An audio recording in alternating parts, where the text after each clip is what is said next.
Genesis chapter 25. Abraham had taken another wife, whose name was Keturah. She bore him Zimron, Jokshon, Medan, Midian, Ishbak, and Shua.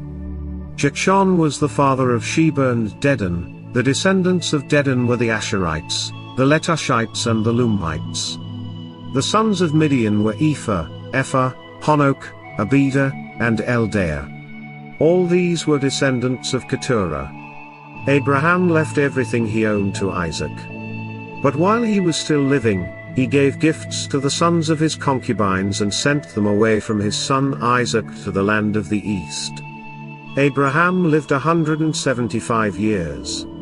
Then Abraham breathed his last and died at a good old age, an old man and full of years, and he was gathered to his people. His sons Isaac and Ishmael buried him in the cave of Machpelah near Mamre, in the field of Ephron son of Zohar the Hittite, the field Abraham had bought from the Hittites. There Abraham was buried with his wife Sarah. After Abraham's death, God blessed his son Isaac, who then lived near Beer-lahai-roi.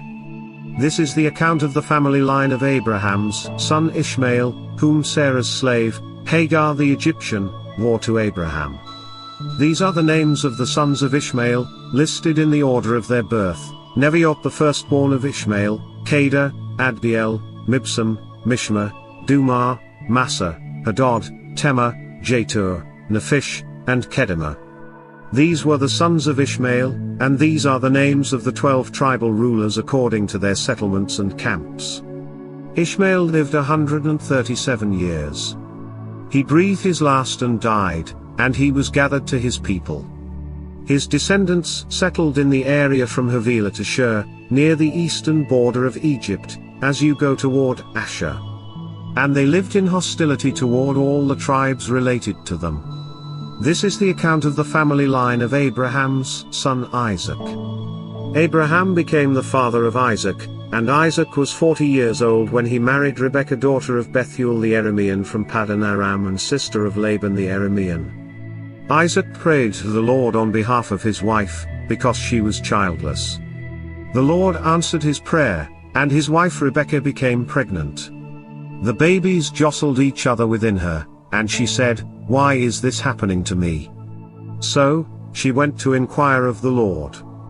The Lord said to her, "Two nations are in your womb, and two peoples from within you will be separated, one people will be stronger than the other, and the older will serve the younger."